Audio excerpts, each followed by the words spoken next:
Welcome to an expat retirement face-off on the Beasley Finds channel. This will be the first in a series of comparisons between Panama and other countries of interest to expats and travelers. The first topic is cost of living. Stick around until the end to see if you could afford to live in one of these countries on just a social security check. Now, Panama is my favorite Latin American retirement destination, and we will put it up against Portugal, one of the best European destinations. Panama and Portugal have made it to the top of several well-known retirement lists, and they are very popular with expats from the United States and abroad. Some of you may already know or suspect which of these countries has a lower cost of living, but you might not know exactly why. Keep watching to find out which of these countries would be best for the budget you have to work with and the lifestyle you're looking for.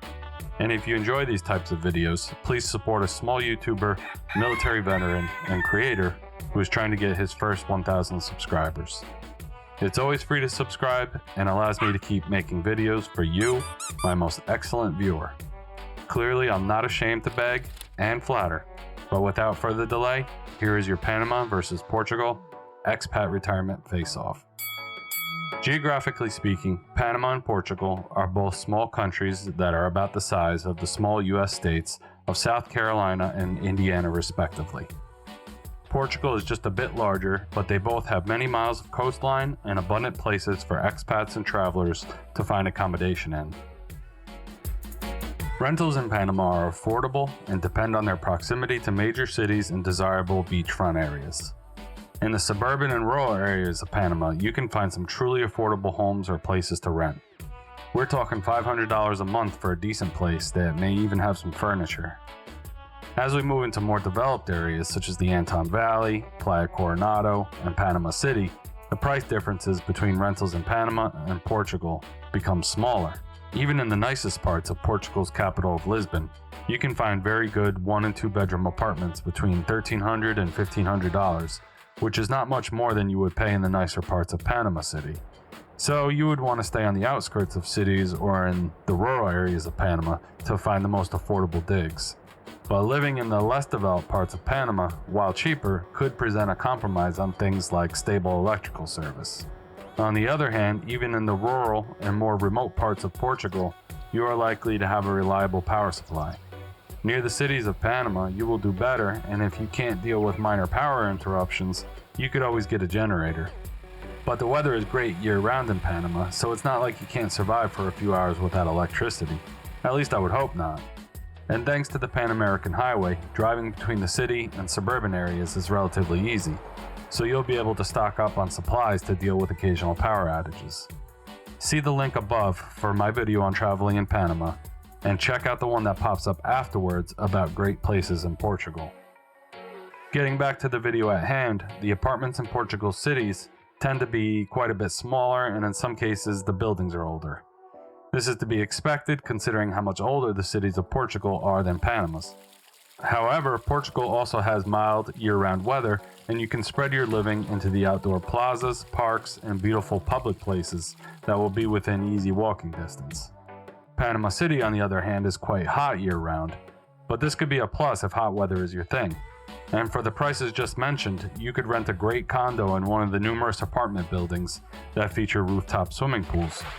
Or perhaps a smaller apartment in Portugal is worth a few extra dollars for the history, culture, and proximity to other European countries you'll enjoy.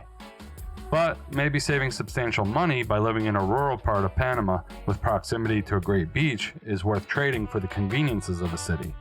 It's all about your budget and personal preference. Now let's talk about homes for those that might be looking to stay a bit longer. And while we discuss how things like taxes could affect your cost of living, I'll show you some actual properties in both countries from popular short-term rental sites. Hopefully these property images that I've dutifully scoured from the internet on your behalf will give you an idea for the look and feel of Panama and Portugal. I'll put a little summary at the end for the tax info I'm about to give you. Okay, besides being affordable, properties in Panama valued under $120,000 are not taxed at all, and anything over is taxed between 0.5 and 0.7%. Although Portugal doesn't have an exemption like Panama does for properties below $120,000, its tax rates are between 0.2 and 0.5%. And if the property is used as a permanent home or rental, It may be exempted from taxes for the first 3 years of ownership. However, rental profits in Portugal can be taxed as much as 28% for residents. Although there are ways to avoid this tax burden, such as by renting only for short-term stays. Panama's tax on rental profits can be as low as 0% for someone earning less than $11,000 per year, and only 15% for rental income starting at $11,000 and going up to $50,000. This video is not an in-depth tax analysis for rental properties in either country, but suffice to say that Panama is more forgiving when it comes to someone renting on a small scale and when it comes time to sell the real estate asset as well. Before moving into the next section, please give this video a thumbs up if you are getting some value from it and so the YouTube algorithm knows to share this video with others. Thank you. Now I know things like taxes and insurance are kinda boring, but they do have a big influence on our cost of living, so let's dive back in and finish looking at the other taxes you should know about. I'll include another summary page at the end for your convenience. Both Panama and Portugal have a value-added tax, or a VAT. A VAT is levied on goods and services at each stage of the supply chain where value is added, from initial production to the point of sale. If you're from the US or another country that uses sales tax, from your perspective it won't function any differently, except that your receipt will show the value-added tax rather than a sales tax. It's also known as a goods and services tax depending on the country. This is a common tax system in the European Union, and the amount of VAT paid by the consumer is the sum of incremental taxes applied at each stage where value is added to the product. Panama also has a value-added tax, which is 7% on most products and services, and 10% on other items like hotels.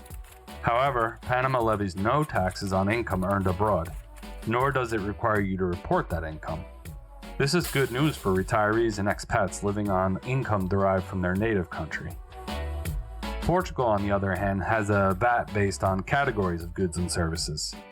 The VAT categories are general for non-essential goods and services that are taxed at 23%, intermediate for goods and services that aren't considered strictly necessary that are taxed at 13%, and a reduced category for essential things like food and lodging is taxed at 6%. Unlike Panama, Portugal also taxes your income, even retirement income. However, it should be noted that foreign pension income such as Social Security is taxed at only 10% for the first 10 years of residency, and that a total exemption applies to financial assets earned abroad, such as dividends, interest, and capital gains earned outside of the country. It's important to understand that these taxes only apply if you're a resident of Portugal. You're considered a tax resident if you spend more than 183 days in the country per year. You should also know that Portugal's taxes are not ridiculous by European standards. And if you compare Portugal's total tax revenue as a percentage of its GDP, it falls somewhere in the middle of the other European countries. But after hearing those VAT tax numbers, you're probably thinking Portugal is the least affordable country. Let's see if your suspicions are correct about which country has the lowest cost of living. Let's do this by comparing sample budgets borrowed from International Living magazine. Thanks, International Living. Here we have budgets for a couple renting a 2-bedroom apartment in a suburban area. We can see that rent is considerably higher in Portugal. Transportation is also noticeably more expensive, but this is a variable cost that could be reduced.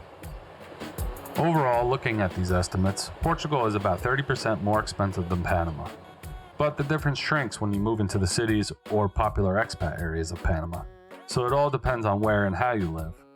With a budget of $2,865 in Portugal and $2,100 in Panama, let's compare these figures with some salary data to see how these budgets stack up. At the present moment, the exchange rate between the euro and dollar is close to a 1-to-1 ratio, and the Panamanian Balboa is pegged to the dollar.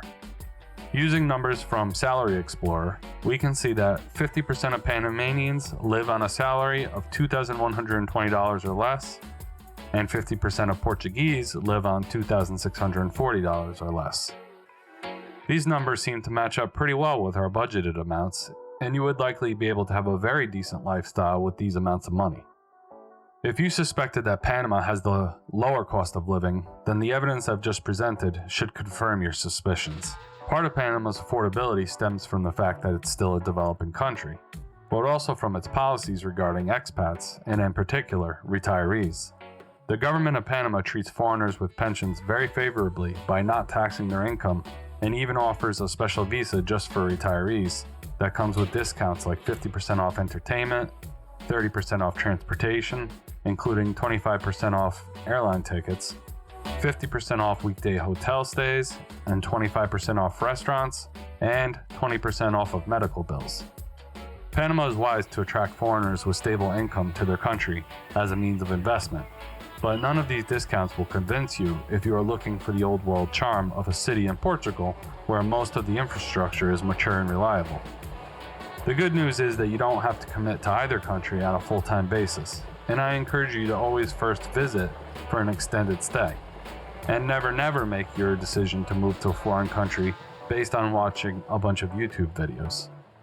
Some are more accurate than others, and of course mine are the best, so please don't forget to subscribe, or sadly I won't be able to keep making these videos for you, my most excellent viewer. Let's finish our discussion of cost of living with some country-level comparisons of average incomes and cost of living from the World Data website. Average incomes are essentially national incomes per capita. You can explore more about the sources for this data on World Data's About page, linked in the description below. Starting with the United States, the average income is given to be about $70,000 per year, while the figure is only $24,000 for Portugal and $14,000 for Panama. These figures trend a bit lower than our salary data would suggest, but they highlight the fact that incomes are much lower compared to the US, and therefore the relative cost of living will be lower. Compared to the United States, Panama's cost of living is reportedly 54% less expensive, and Portugal's is 24% less. If your annual income is more than the reported $14,000 for Panama or the $24,000 for Portugal, and close to the budgeted amounts presented earlier, you can certainly afford to live a comfortable life in one of these countries. As a quick comparison, the average Social Security check is about $1,600 a month or $19,200 per year. So theoretically, a lot of US retirees could indeed afford to live comfortably in Panama on just their Social Security income. But that would be more of a challenge in Portugal. In reality, the cost of living will be different for everyone, depending on lifestyles, specific expenses, exchange rates, and geographic locations within a country. So these comparisons allow us to imagine only what is possible. Everything depends on how willing you are to immerse yourself in a new country and stick to a reasonable budget. You could easily move to either one of these countries and spend just as much as you would in your native country. So, we've established that cost of living shouldn't be your only decision point.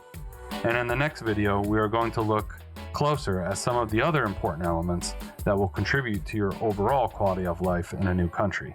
Hit the subscribe button so you don't miss it. Thanks for watching, and take care.